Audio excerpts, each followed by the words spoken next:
नमस्कार। आज की बातचीत शुरू करते हैं श्रीनगर की एक खबर से जो पहली नजर में एक हादसा लग रही थी जी। एक पुलिस स्टेशन में एक बहुत जोरदार धमाका। हाँ। और शुरुआती रिपोर्ट में कहा गया कि जब्त किए गए विस्फोटकों को संभालते हुए शायद कोई चूक हो गई। मामला बिल्कुल सीधा लग रहा था, लेकिन जैसा अक्सर होता है, पहली खबर पूरी कहानी नहीं होती। बिल्कुल। तो आज हम इसी मामले की तह तक जाएंगे।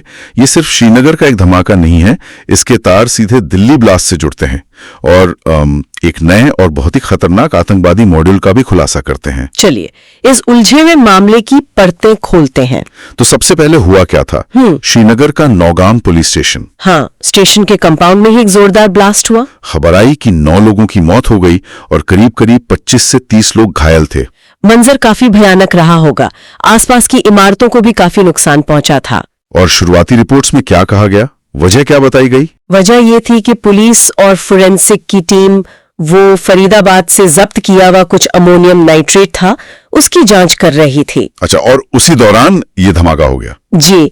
तो मतलब पहली थियरी थी एक भयानक एक्सीडेंट। और ये थियरी शुरुआत में बिल्कुल प्लॉजिबल भी लगती है। देखिए, लगती ही है।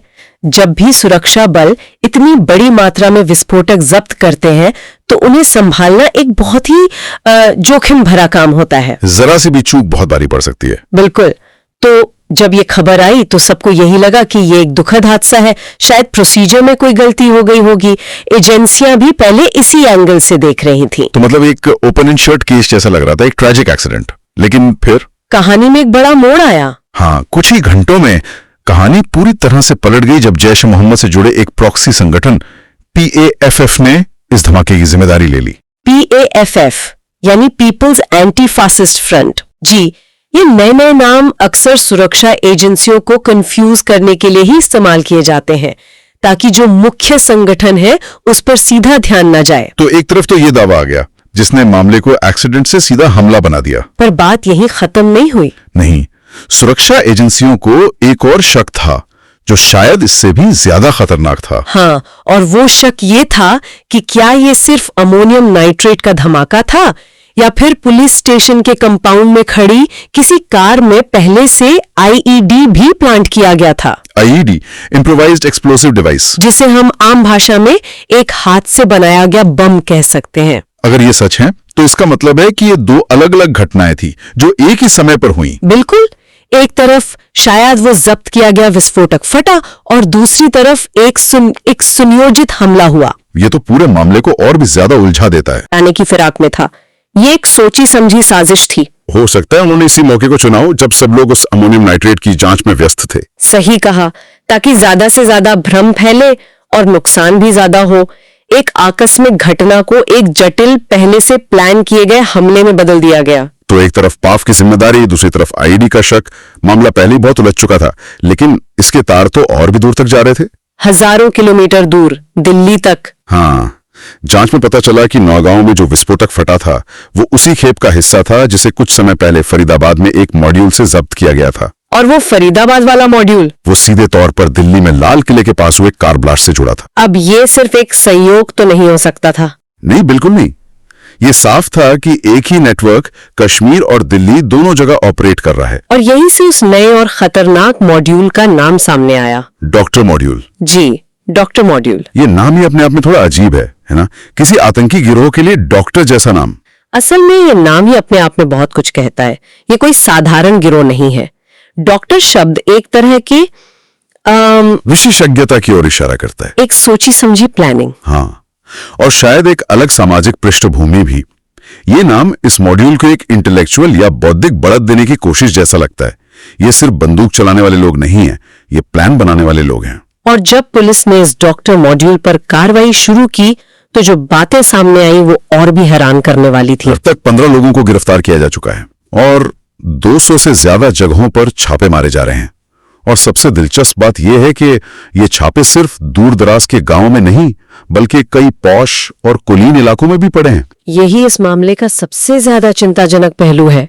डॉक्टर मॉड्यूल नाम और पॉश इलाकों में छापे मारी। ये दोनों बातें मिलकर एक बहुत ही खतरनाक पैटर्न की तरफ इशारा कर रही हैं। बिल्कुल। अब तक हम आतंकवाद को अक्सर पिछड़ेपन या गरीबी या कट्टरता से जोड़कर देखते आए हैं, लेकिन ये पैटर्न इस पूरी सोच को ही पलट देता है। तो इसका मतलब ये हुआ कि अब भर्ती सिर्फ गुमराह नौजवानों की नहीं हो रही है। नहीं, इसका मतलब है कि उनकी रणनीति बदल रही है। अब वो सिर्फ बंदूक उठाने वालों को नहीं ढूंढ रहे, बल्कि दिमाग का इस्तेमाल करने वालों को भर्ती कर रहे हैं। वो लोग जो टेक्नोलॉजी समझते हैं, जो बेहतर योजना बना सकते हैं, जो समाज में आसानी से घुल मिल सकते हैं और जिन पर कोई शक भी न करे। पढ़े लिखे संपन्न घरों के युवा, ये सुरक्षा एजेंसियों के लिए एक बिल्कुल नई और कहीं ज्यादा मुश्किल चुनौती है। 15 गिरफ्तारियां और 200 से ज्यादा छापे, वो भी पॉश इलाकों में। ये बात वाकई चौंकाती है। देखिए, ये पहली बार नहीं है, लेकिन इस पैमाने पर और इतने संगठित तरीके से ये जरूर नया है। डॉक्टर मॉड्यूल नाम ही एक मनोवैज्ञानिक संकेत है कि वो अब सिर्फ जमीनी लड़ाके नहीं बल्कि बौद्धिक आतंकवादी तैयार करना चाहते हैं। और यही NIA यानी नेशनल इन्वेस्टिगेशन एजेंसी के लिए सबसे बड़ी चिंता का विषय है। इसीलिए NIA जैसी केंद्रीय एजेंसी ने इस केस को अपने हाथ में लिया है। जी, क्योंकि इसके तार कई राज्यों से जुड़े हैं और इसका जो पैटर्न है वो राष्ट्रीय सुरक्षा के लिए एक बड़ा खतरा है। इस पूरे खुलासे के बाद तो जाहिर है कि जम्मू कश्मीर में सुरक्षा बल पूरी तरह से एक्शन में आ गए होंगे। हाँ, आतंकवाद के खिलाफ एक बहुत बड़ा ऑपरेशन शुरू कर दिया गया। आंकड़े वाकई हैरान करने वाले हैं। सिर्फ इस एक मामले की जांच के दौरान कुल मिला के 600 से ज्यादा लोगों को हिरासत में लिया गया और 500 से ज्यादा जगहों पर सर्च ऑपरेशन चलाया गया। ये एक बहुत बड़े पैमाने पर की गई कार्रवाई है। और इसके अलावा एजेंसियों ने जमाते इस्लामी यानी JEI पर भी शिकंजा कसा। हाँ, कुलगाम जिले में उनके कई ठिकानों पर छापे मारे गए। JEI पर यह कार्रवाई भी इसी बड़ी रणनीति का हिस्सा थी। बिल्कुल। जमाते इस्लामी एक सामाजिक धार्मिक संगठन है, लेकिन उस पर अक्सर अलगाववादी विचारधारा को बढ़ावा देने और आतंकवाद के लिए एक वैचारिक जमीन तैयार करने के आरोप लगते रहे हैं। तो ये सिर्फ इस केस के आरोपियों को पकड़ने तक सीमित नहीं था। नहीं, ये एक प्रतिक्रियात्मक कार्रवाई से ज्यादा एक प्रीएम्प्टिव यानी निवारक कार्रवाई थी। इसका मकसद किसी भी संभावित खतरे को पनपने से पहले ही रोक देना है। वो सिर्फ इस केस से जुड़े लोगों को ही नहीं, बल्कि उनके पूरे सपोर्ट सिस्टम, उनके स्लीपर सेल्स और उन संगठनों को निशाना बना रहे हैं जो उन्हें किसी भी तरह की मदद पहुंचाते हैं। ये एक तरह से पूरे इकोसिस्टम पर हमला है। और जब इतने बड़े पैमाने पर एक्शन होता है तो उसका एक राजनीतिक पहलू भी सामने आता है। हमेशा। इस बीच जम्मू कश्मीर के मुख्यमंत्री उमर अब्दुल्ला का एक बयान आया। उन्होंने कहा, हर कश्मीरी आतंकवादी नहीं है। देखिए, इस बयान का संदर्भ समझना बहुत जरूरी है। जब दिल्ली कार धमाके की जांच की आंच कश्मीर तक पहुंची और फिर नौगाम धमाके के बाद 600 से ज्यादा लोगों को हिरासत में लिया गया, तो एक पूरे समुदाय पर शक की उंगलियां उठने का खतरा पैदा हो जाता है। हाँ, जिसे हम प्रोफाइलिंग कहते हैं। एक डर का माहौल बन जाता है। ये बयान उसी सामाजिक कलंक या स्टिग्मा के खिलाफ एक चेतावनी है। तो ये एक तरह से संतुलन बनाने की कोशिश थी। बिल्कुल, एक बहुत ही नाजुक संतुलन। एक तरफ देश की सुरक्षा है, आतंकवादियों को पकड़ना जरूरी है, लेकिन दूसरी तरफ ये भी पक्का करना है कि इस प्रक्रिया में निर्दोष लोगों को बेवजह परेशान न किया जाए और एक पूरी कौम को शक की नजर से न देखा जाए। जी, ये बयान सुरक्षा और सामाजिक सद्भाव के बीच उसी संतुलन को बनाए रखने की एक राजनीतिक कोशिश है। तो कुल मिलाकर जो कहानी श्रीनगर के एक पुलिस स्टेशन में एक आकस्मिक धमाके से शुरू हुई थी, वो एक बहुत बड़ी और जटिल आतंकी साजिश निकली, जिसके तार दिल्ली से जुड़े एक नया और खतरनाक डॉक्टर मॉड्यूल सामने आया और जिसके जवाब में सुरक्षा बलों ने एक ऐसा ऑपरेशन चलाया जो पहले कभी नहीं देखा गया था। एक छोटी सी चिंगारी ने वाकई बहुत बड़ी आग का खुलासा कर दिया ना। और इस पूरी चर्चा से एक सवाल सोचने पर मजबूर करता है, जो आगे भी प्रासंगिक रहेगा। वो क्या?